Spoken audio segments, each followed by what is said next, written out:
Hai teman-teman semua, kembali lagi di channel Pendapat Joseph. Hari ini hari Jumat jam 12 siang tanggal 20 Oktober tahun 2023.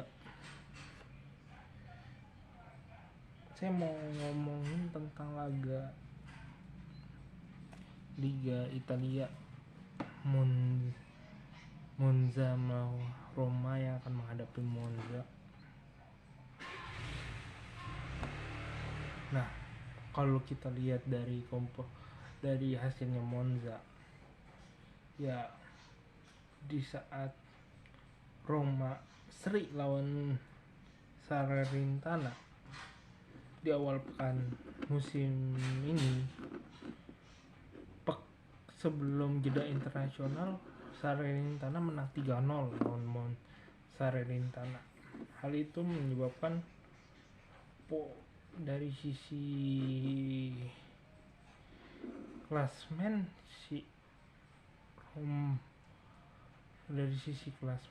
ya Roma tidak berada di posisi yang benar-benar baik karena dia baru 3 kali menang,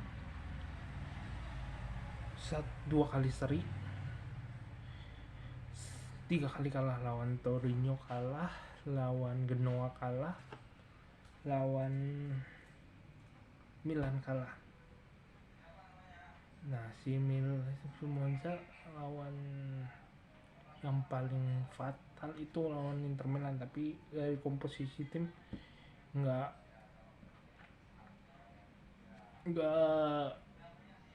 menutup kemungkinan mereka bisa kalah itu. Nah, sekarang kita berbicara komposisi timnya sendiri.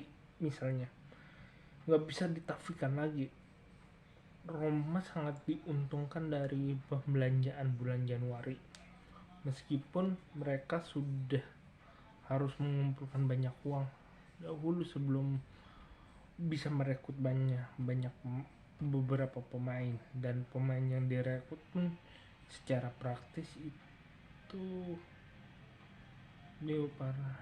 pas perekrutan Leo Paredes sama Romelu Lukaku. Selebihnya pemainnya dibeli secara gratis karena ya skema ini transfer. Tetapi efeknya juga cukup bagus ya. Evan Dika semakin bisa mengisi kekosongan lini bertahan Roma, semakin bisa bertanggung jawab, utamanya dia mengisi back ke tengah kiri, dan semakin bisa bermain melebar dan menutupi setiap ada celah di sisi kiri pertahanan Roma. Itu sebuah nilai bagus ya, dibandingkan kalau di musim lalu Roma secara praktis cukup mengandalkan Zalewski untuk maju mundur dan karena terkadang Matic mengisi sisi kiri pertahanan Roma. Nah, sekarang sudah mulai ketemu nih ritmenya, dan saat diuntungkannya itu Ivan Dika tidak punya laga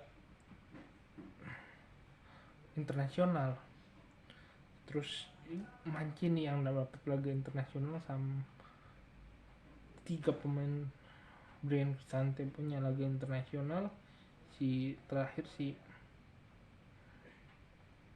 El Shaarawy. Nah, untuk begitu hanya sebagian kecil yang ikut jeda internasional dan membuat laga ini lebih menguntungkan Roma, karena walaupun Monza juga tidak banyak pemain yang dipanggil di laga internasional, tetapi ya perbedaan kelas itu akan menjadi suatu hal yang besar ya, karena meskipun Roma masih ada di skema yang lama, masih ada beberapa pemain yang cedera, tapi dengan adanya pemain Primavera ya bisa sedikit menutupi kekuatan Roma yang pincang itu, seperti Pugano bisa main di tengah dan bisa menjadi back yang dibutuhkan.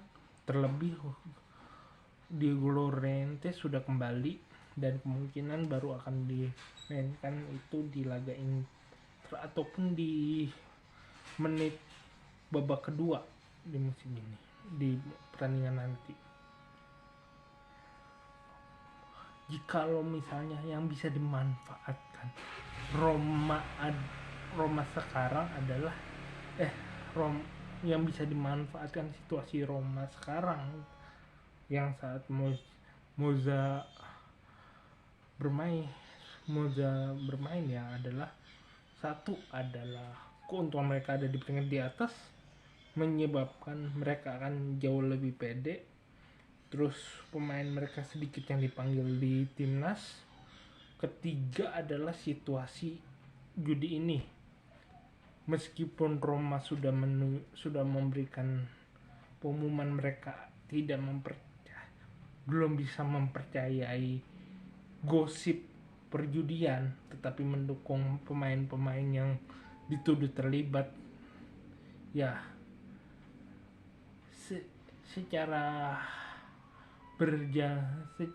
isu, sekali lagi seperti biasa kita akan membahas isu. Kalau isu yang isu atau suatu gosip yang belum bisa tidak bisa dikonfirmasi kebenarannya akan menjadi sebuah kebenaran kalau diucapkan terus menerus. Nah, ini yang jadi PR-nya Roma. Ya, Roma sudah melakukannya, dan bagaimana sekarang pemain bisa menurunkan tensi ketegangan atau tensi tekanan terhadap pemberitaan itu sebagai keuntungan mereka untuk memberikan pembuktian diri. Jadi hal yang jadi bahasa praktisnya, Roma butuh kemenangan untuk menunjukkan bahwa mereka tidak benar-benar terlibat. Bahkan saya bisa ada potensi bahwa Zelensky akan dimainkan di laga ini, karena ya kalau untuk menekan pemberitaan yang tidak benar, bagiku adalah harus ada sedikit menyatakan diri moral pemain yang dituduhkan itu lebih tinggi, seperti mengutip Fahri Hamzah memaknai Mahfud MD marah ke DPR, memarahi anggota DPR pas waktu rapat dengar pendapat. Seperti itu juga yang bisa terjadi dalam sepak bola. Zelensky El Shaarawy butuh pengakuan terhadap dirinya sendiri untuk mengatakan saya tidak bermain judi secara ilegal atau merusak citra Roma. Dari perjuangan tersebut, caranya apa? Baik secara speak up, dia berani menantang. Kedua adalah membuktikan, dia mempertanyakan orang yang menuduhnya sebagai bukti yang didapatkan apakah terlibat, memiliki indikasi terhadap pemain yang dituduh.